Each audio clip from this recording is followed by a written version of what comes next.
On a une technologie aujourd'hui qui a énormément évolué. On a des super boîtiers, on a tout un tas de choses. Malheureusement, si on ne fait pas un peu attention à tout un tas de petits détails, ben on perd. On perd un petit peu de qualité à chaque fois. Et tout ça, ben, il y a moyen d'aller chercher un peu plus et d'en faire quelque chose d'un peu plus sympa. Hop. Préparer les photos donc pour l'impression, quel que soit le laboratoire, hein, quel que soit le mode d'impression, et ça compte, euh, la première chose à prendre en compte, c'est le respect de ce qu'on appelle la chaîne graphique. La chaîne graphique, c'est quoi? C'est, vous le voyez tous les jours quand vous prenez votre appareil photo, entre la photo qui est sur votre écran d'appareil photo et votre écran à vous, il y a déjà une première différence qui se fait. Ça va être pareil si vous allez ensuite regarder votre photo sur votre télé ou sur l'écran du copain. Ou sur... Tout ça, c'est dans le process de la chaîne graphique. Puis la chaîne graphique, on va la pousser, on va aller jusqu'à l'impression, jusqu'à l'imprimante. Vas-y. Hop. Et plus on va utiliser de matériel et plus on va dissocier cette chaîne graphique, plus on va lui mettre des petites étapes et plus ces petites étapes vont créer une différence à un moment ou un autre. Que ce soit simplement une différence de visualisation, si on parle d'un écran ou d'une imprimante, et qui n'auront pas d'impact sur le fichier, ou si on enregistre mal le fichier, qui vont avoir un réel impact sur le fichier, et dans ce cas, on va détruire notre photo. Ou tout au moins, on va la réduire, on va enclaver quelque chose, on va enregistrer quelque chose qui ne va pas être conforme. Et tout commence chez vous, évidemment, sur votre écran. Alors, il faut savoir que votre écran vous montre un fichier tel qu'il est, ou il devrait tout au moins vous montrer le fichier tel qu'il est. Sauf que ce n'est pas tout à fait ça. Il va vous montrer ce qu'il est capable de vous montrer de votre fichier. En gros, si vous avez une gamme super dans les verts, ultra étendue grâce à votre boîtier, si votre écran n'est pas capable de vous montrer ces verts-là, bah lui, ce qu'il va faire, c'est ce qu'on appelle un écrêtage ou une simulation du vert. Alors, si votre verre fait ça, bah, il va monter, puis il va faire un plat, il va redescendre. Ou alors, bah, pour tromper un peu votre œil, il va vous faire une courbe, mais moins haute. Voilà. C'est un à peu près. Alors, un à peu près, c'est pas bien gênant, mais quand on fait un à peu près, plus un à peu près, plus un à peu près, à la fin, on sait un peu ce qu'on a et c'est pas tout à fait ce qu'on voulait. Évidemment, si vous n'avez déjà pas ce que vous voulez sur votre écran, ça va être encore plus compliqué quand vous allez l'envoyer en impression de recevoir un truc sur un papier qui correspond à ce que vous vouliez. Il faut donc connaître son matériel. Il faut connaître ce qu'on a comme écran, connaître ce que votre écran peut faire et ne pas lui demander l'impossible. En couleur, parce qu'au final, tout n'est qu'un problème de couleur, mais pas forcément un problème de contraste ou un problème de luminosité. On parle d'espace. Je vous parlais tout à l'heure d'une courbe. Bah, cette courbe, on la retrouve ici. Ça, c'est toutes les couleurs de l'espace, le spectre. Donc, toutes les couleurs envoyées par le soleil, toutes les couleurs qui sont réfléchies et toutes les couleurs qui sont visibles. Le triangle noir qui est là, c'est du sRGB.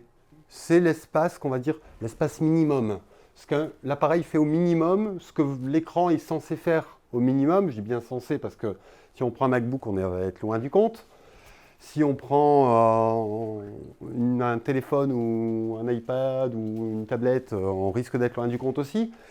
Et ça, c'est le minimum. Et puis, quand on regarde dans les réglages de notre super appareil photo, on s'aperçoit qu'en fait, on peut le faire travailler en Adobe et avec vachement plus de couleurs. Sauf que, bien évidemment, si l'écran ne vous montre pas encore une fois ce que votre boîtier fait, ça va être compliqué. Donc, c'est pratique de savoir au moins ce qu'on a devant nous. Si notre écran ne fait que du sRGB, on va peut-être se contenter de faire du sRGB. Si on veut vraiment contrôler le truc, après tout, pourquoi pas faire le minimum et le faire bien? C'est l'idée de préparer un fichier pour l'impression. C'est de dire, après tout, j'ai pas d'écran calibré, c'est donc impossible de préparer une image pour l'impression. Tout écran, graphie, iMac, etc., doit être calibré. Alors on va commencer par là. Mon écran, est-ce qu'il est calibré, est-ce qu'il n'est pas? Et puis, beaucoup de photographes, à l'heure d'aujourd'hui, partent en voyage, font pas mal de choses, et du coup, on laissait un peu tomber le traditionnel PC avec le traditionnel écran pour une Surface, ou un iPad Pro, ou un MacBook, Et puis là, ça devient la galère parce que vous l'avez déjà vu, vous prenez votre PC portable, vous l'inclinez plus ou moins fort, vous regardez un peu de côté, et l'image, elle est absolument plus la même. À partir de ce moment-là, si vous avez un angle de vue un peu restreint, un écran qui bouge, ben, vous ne pouvez pas avoir une calibration bonne. La calibration, c'est selon un angle de vue et pas dans des conditions, voilà, une fois à l'extérieur, une fois à l'intérieur, enfin, tout influe. Votre écran, vous allez vous dire, bah, mes couleurs sont bonnes. Aujourd'hui, oui, ça correspond à ma feuille. Moi, c'est exactement ce que j'ai demandé. Regardez demain matin, quand le soleil vient de se lever, puis vous allez vous dire, bah, maintenant j'ai une différence, forcément, puisque l'environnement vient influer. Si vous regardez le soir avec vos lumières tungstène, votre halogène allumé dans le salon, vous allez encore avoir quelque chose de différent. Donc, l'écran, c'est une chose, l'environnement, c'est une autre. C'est pas non plus très bon de travailler dans le noir, mais pour le coup, ça aide.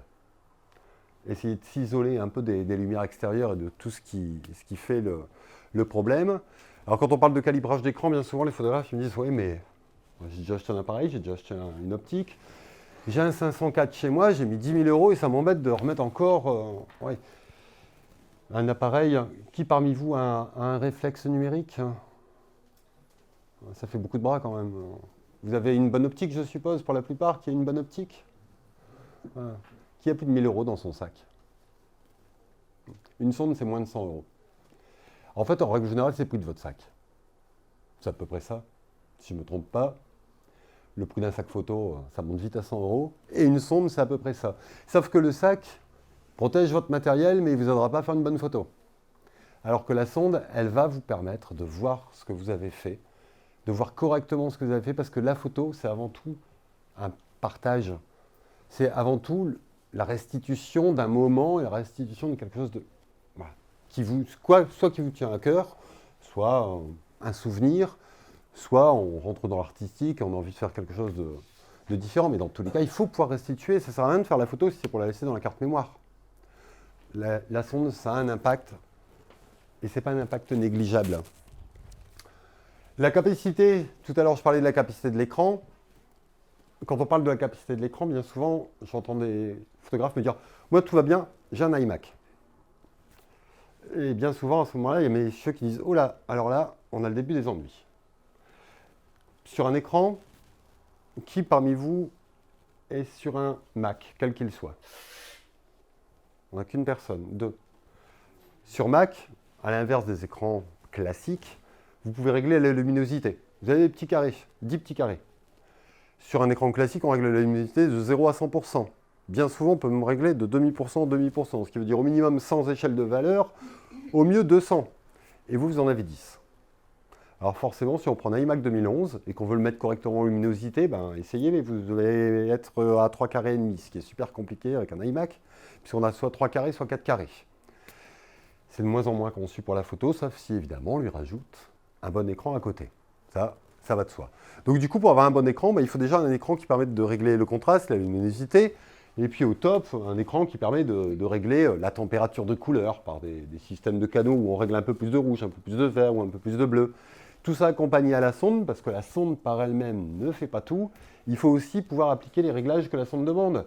Si elle vous dit votre écran manque de rouge et que vous avez besoin de rajouter du rouge, et que vous êtes sur un écran qui ne le permet pas, ce qu'elle va faire, c'est qu'elle va un peu déformer l'image, tout au moins le signal vidéo envoyé à l'écran, en rajoutant un peu de rouge. Mais là, l'imprécision commence. Parce qu'évidemment, la carte vidéo va chauffer entre deux, ça va commencer à rajouter plus de rouge que prévu, etc. Et puis, on se retrouve avec une image un peu jaune pipi à la fin de la journée, quoi. Pas forcément la meilleure solution. Et du coup, encore une fois, ben, on revient au boîtier. Parce que, je vous disais tout à l'heure, le boîtier, il travaille soit dans le cas d'un compact, d'un téléphone ou autre, va vous fournir un JPEG. Ça, on parle maintenant du fichier numérique qui vous fournit, soit pour les réflexes, les compacts experts, les bridges avancés, etc., un fichier RAW. Voire maintenant, même certaines caméras fournissent du RAW, en termes de photos. Le RAW, bien souvent, on dit aux photographes travailler en RAW. J'entends maintenant aussi beaucoup de photographes qui me disent, au final, le JPEG, voilà, avec la résolution qu'on a maintenant, c'est plus léger, c'est plus rapide à manipuler, et puis c'est plus grand. Sauf que le JPEG, tous vos réglages sont bloqués tels que vous l'avez. Donc sur le boîtier, vous êtes obligé de faire tous vos réglages. Vous êtes obligé, dès la prise de vue, de choisir si vous allez être en sRGB, l'espace minimum, ou en Adobe, l'espace maximum. Alors qu'en RAW, vous n'êtes pas enclavé. Vous avez juste le signal de votre capteur. Donc vous allez, après sous Lightroom ou sous Camera Raw ou sur Capture One ou peu importe, vous allez choisir au moment de la dérotisation, hein, c'est le moment où on fait exporter sous Lightroom, on va choisir si on veut être en sRGB ou si on veut être en Adobe. Mais au final, qui ici sait pourquoi il va devoir exporter en Adobe ou plutôt en sRGB? Quel est le bon choix au final? Et est-ce qu'il y a un bon choix? En fonction de la cible. En fonction de la cible, c'est un peu l'idée. Et ça va être pareil, un JPEG, il sera toujours destructeur. Même quand vous faites un JPEG qualité 12 sous Photoshop, hein, donc 10 c'est le maximum de qualité, mais depuis X années, ils nous ont rajouté le 12. C'est-à-dire qu'à 10, on est déjà à 100%, on est censé pas avoir de compression. À 12, je ne sais pas ce qu'il fait, mais en tout cas, il compresse encore moins apparemment. Dans tous les cas, c'est destructeur. Un JPEG, quel qu'il soit, est destructeur. Un TIFF ne le sera pas. Donc déjà, d'office, on va enregistrer en TIFF, on va garder. Et puis, entre le TIFF et le JPEG, il y a une différence ultra importante, c'est le nombre de bits. 8 ou 16. Vous avez déjà vu ça sur votre... Au moment d'enregistrer, vous avez le choix entre l'un ou l'autre. Cette différence, on la voit bien si on fait ça. Ici, on est en 16 bits. Vous voyez comme c'est linéaire du début à la fin. On a plus d'informations pour un dégradé. En 8 bits, vous voyez les lignes qui apparaissent? En fait, il y a un échelonnage. À un moment, il n'y a pas la couleur qui va pile poil entre les deux, donc du coup, il saute. C'est un petit peu... Donc du coup, encore une fois, c'est un peu bête d'aller enregistrer en 8 bits, alors que c'est juste une option à choisir dans l'enregistrement. Enregistrer en 16, vous serez tranquille. Systématiquement, les fichiers sont plus volumineux, mais encore une fois, par rapport à la cible, si on parle d'impression, si on parle de faire quelque chose de ces fichiers autres que les partager sur Internet, on va choisir de faire un TIFF 16 bits. On ne va pas faire un TIFF 16 bits pour le mettre sur un forum, hein, parce que le forum qui est en face ne va pas forcément être content que vous lui envoyiez un fichier d'1 giga. Sauf que tout ça fonctionne à condition de conserver le profil du fichier. La majorité des photographes font l'erreur. Quand on enregistre, ça c'est la boîte de Photoshop, quand vous faites fichier enregistré. À ce moment-là, il vous demande de saisir un nom. Ça, c'est pas bien compliqué. Le type, on a compris, on va mettre du TIFF. Et puis, on a vu tout à l'heure, on choisit un sRGB ou Adobe. On choisit donc un profil. Adobe sRGB 98 ou ProPhoto, qui est un peu plus étendu que l'Adobe RVB, ou du sRGB. Sauf que si vous ne cochez pas cette petite case qui est ici, quand vous allez réouvrir le fichier, la machine ne saura pas sur quel espace vous avez travaillé. En fait, cette case c'est une bêtise de Photoshop et des tout premiers Photoshop. C'est resté depuis le temps, ça n'a jamais été modifié parce que ça ne peut pas être modifié. On peut enregistrer un fichier sans profil. Donc vous travaillez en Adobe, vous me l'envoyez, je l'ouvre sur mon écran et là, il apparaît une boîte. Vous voulez l'ouvrir avec quel profil? Et là, c'est d'impratique. Je vais au petit bonheur la chance. Je vais l'ouvrir sur l'un ou sur l'autre. Alors, des fois, si la personne a travaillé en ProPhoto et qu'on l'ouvre en sRGB, on voit tout de suite la différence, hein, les verts ou violets. Il y a un sérieux problème sur l'image, on voit qu'on s'est trompé.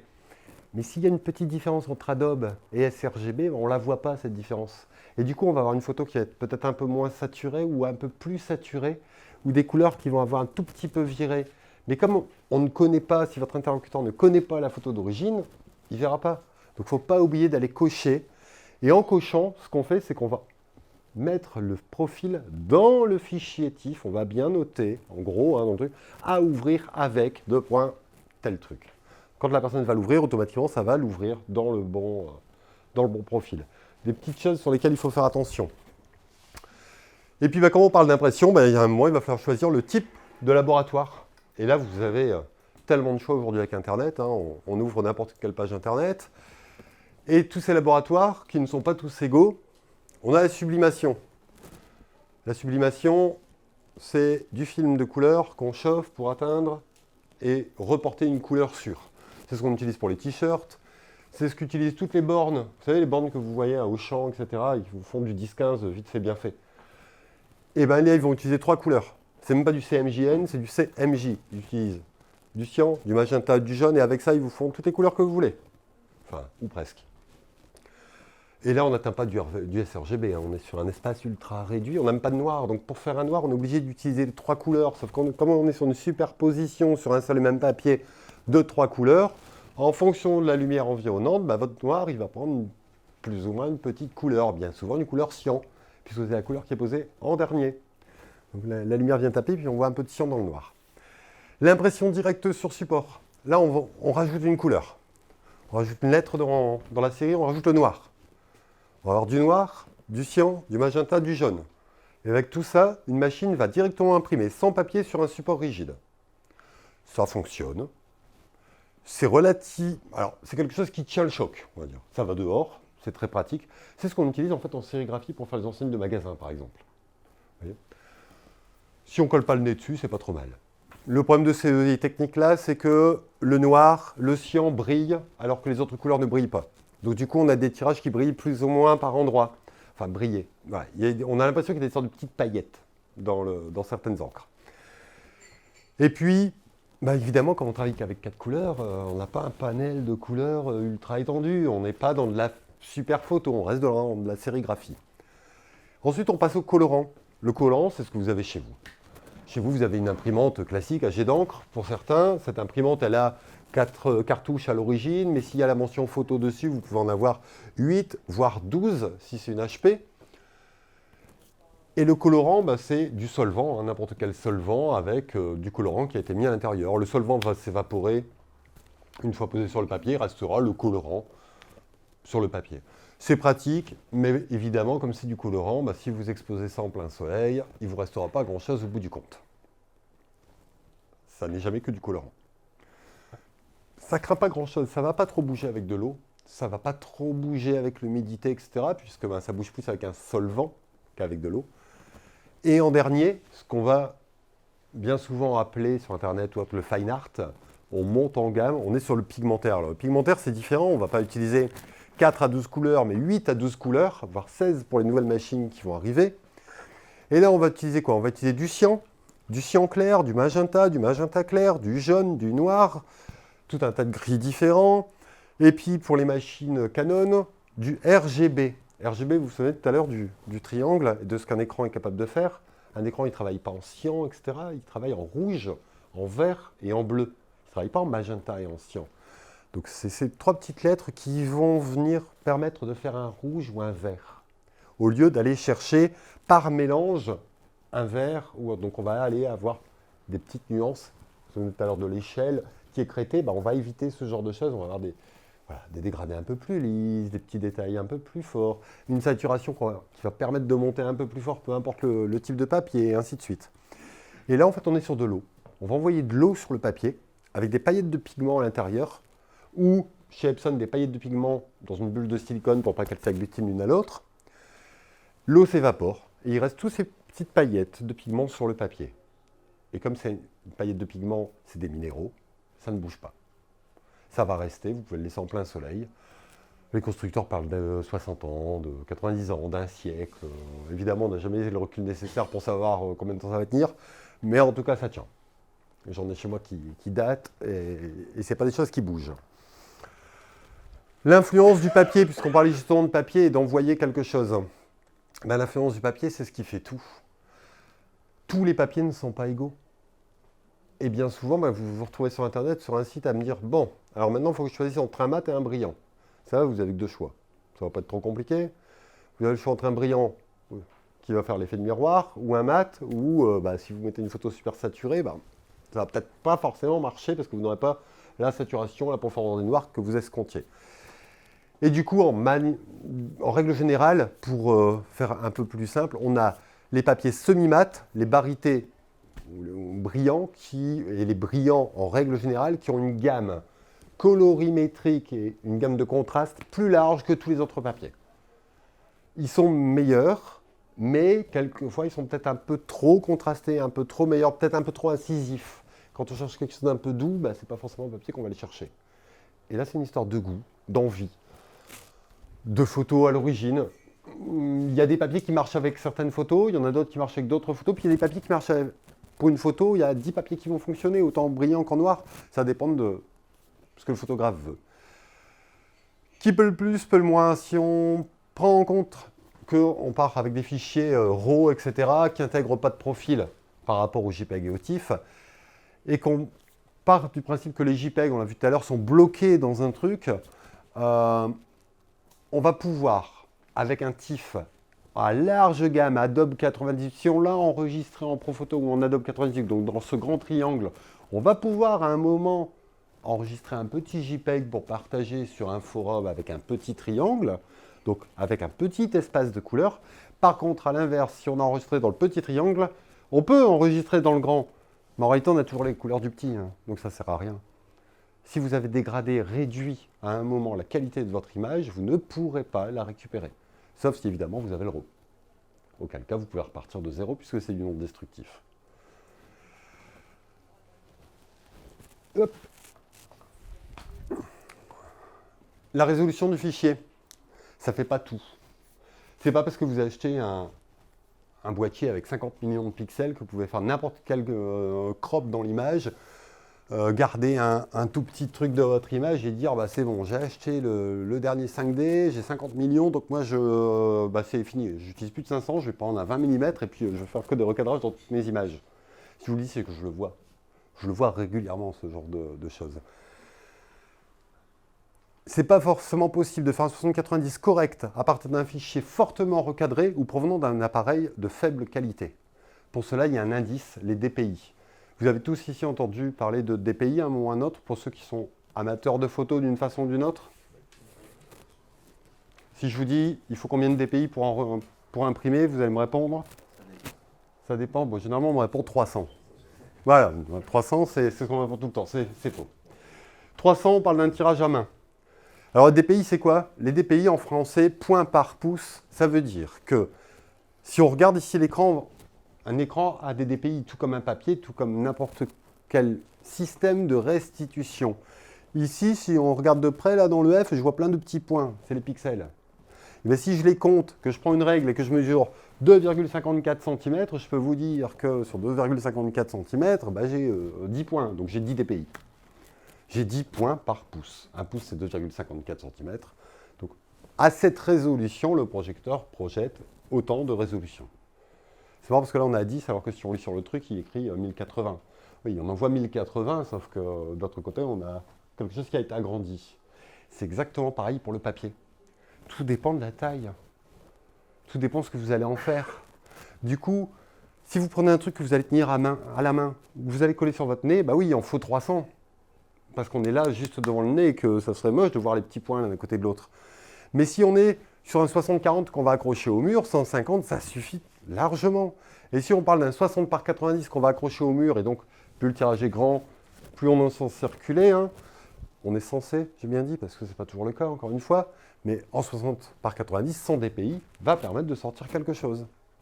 Mais on ne fera pas un 20-30 avec 100 dpi. Et pour ces mêmes tailles et des résolutions différentes, on a toujours le même fichier de base, un fichier de 8 millions de pixels. Donc avec un 8 millions de pixels, on peut faire un 60-90, un 20-30, un 60 par 40. Et pourtant, j'ai toujours la même résolution. Il ne faut pas confondre résolution et taille de fichier. C'est vraiment deux choses bien différentes. Pour avoir le nombre de millions de pixels, c'est tout bête, hein. On pense le chiffre de la largeur, le chiffre de la hauteur, il y a un petit signe au milieu à chaque fois, c'est un signe multiplié. Il suffit de multiplier le premier par le deuxième, vous avez votre nombre de millions de pixels. Un boîtier de 8 millions, à l'heure d'aujourd'hui, c'est monnaie courante, c'est ce qu'un téléphone fait. Alors après, il y a aussi un problème d'optique. Vous êtes photographe, c'est pas vous que je vais apprendre. Hein. Entre une optique à la con et une bonne optique, on voit tout de suite une différence. Ça permet ou non de faire une impression, tout dépend de ce qu'on en a fait. Parce qu'à l'origine, on n'a quand même que... Donc on reprend, pour une impression dépendant de la distance de vue, hein, je vous le disais, ça dépend de laquelle on regarde. Tirage à main, 300 dpi, ça c'est vraiment la règle à retenir. J'ai un tirage à main, 300. Exposition, 20-30, 30 par 45, on va plutôt être à 240.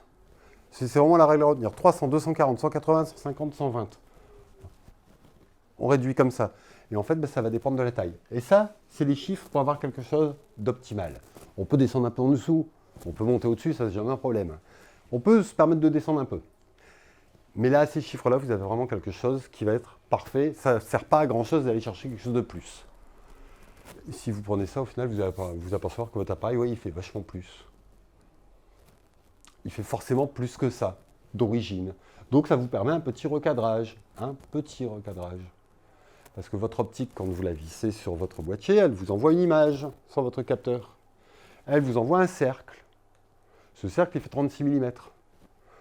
Oui, parce que vous aviez un négatif à l'origine derrière qui faisait 24 par 36. Donc, il nous faut un circulaire d'à peu près 36, quoi, pour couvrir la totalité de l'image. Et puis, vous avez un capteur APS-C parce que vous faites de l'animalier et que du coup, c'est pratique, on gagne un petit peu en longueur. Donc, en fait, vous n'utilisez pas tout le cercle, vous n'en utilisez déjà qu'une partie. Votre capteur n'en capte qu'une partie. Alors, si maintenant, vous allez me refaire un recadrage de la moitié et qu'on raisonne en termes de surface, ben, la moitié de l'image, c'est plus qu'un dixième de la surface d'origine. Un dixième du cercle d'origine. Alors vous avez beau avoir une super bonne optique, mais la moitié, un recadrage sur un capteur APS-C, c'est cruel en fait en termes de résolution par rapport à l'image d'origine. Il ne faut pas oublier que si on parle argentique, on projette l'image sur un support et on utilisait la totalité du truc. Si on faisait un petit zoom, on voyait tout de suite la différence et on y allait tout doucement. C'était très léger pour cacher les bords, quoi.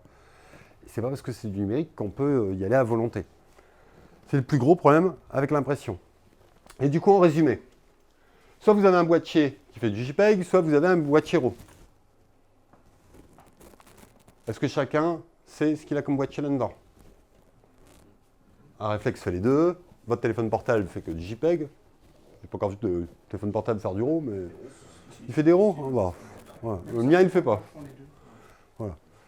Alors après, encore une fois, c'est un téléphone portable. Hein. Vous avez vu la taille du capteur dessus? C'est une tête d'épingle. Hein. Je parle même pas de l'optique parce que c'est un bout de verre qui sert de... Ouais, bien souvent, c'est même du plastique. Ouais. Si on est sur un boîtier JPEG, soit on choisit dès le départ de faire du sRGB ou de l'Adobe, ça va être pareil en RAW. Sauf qu'en RAW, on ne va pas le choisir à la prise de vue, on va le choisir après coup. Sous Lightroom ou sous Photoshop ou autre. Si on a un écran sRGB et qu'on choisit de faire du sRGB avec un écran sRGB et qu'on envoie vers une machine qui fait du sRGB, les bornes dont on parlait tout à l'heure, ou une machine qui n'utilise que 4 couleurs, impression directe, tout ce genre de choses. Mais au final, on n'aura pas trop de différence. La différence, ça va être la machine. Elle n'est pas capable de vous faire toutes les couleurs que vous avez sur votre écran. Donc du coup, que vous ayez l'un ou l'autre, si vous avez un écran sRGB, vous n'aurez pas trop de soucis de ce côté-là. Mais en fait, vous êtes dans le bas de gamme. Et puis vous allez passer au haut de gamme, au fine art, puis vous allez dire, ouais, mais là, ça m'embête. Parce que quand je prends du haut de gamme, eh ben, je n'ai pas un résultat qui correspond à ce que j'avais habituellement sur l'écran. Bah oui, parce qu'habituellement, l'écran, il était mieux que ce que l'imprimeur faisait. Et là, vous demandez à un imprimeur qui sait mieux faire que votre écran.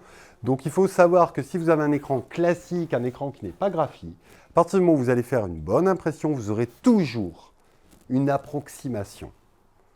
Toujours. Sauf si vous enclavez votre fichier. Vous savez, au moment de l'enregistrement, si vous l'enregistrez au minimum au sRGB, j'ai un écran qui fait du sRGB, j'enregistre en sRGB, et puis j'envoie ça comme ça à l'imprimeur. Il ne va pas me fournir le fichier optimal, il ne va pas me faire un super bon truc, mais moi, après tout, ce que je veux, c'est que ça corresponde à ce que je vois. J'ai un écran calibré en sRGB, je me contente de ça.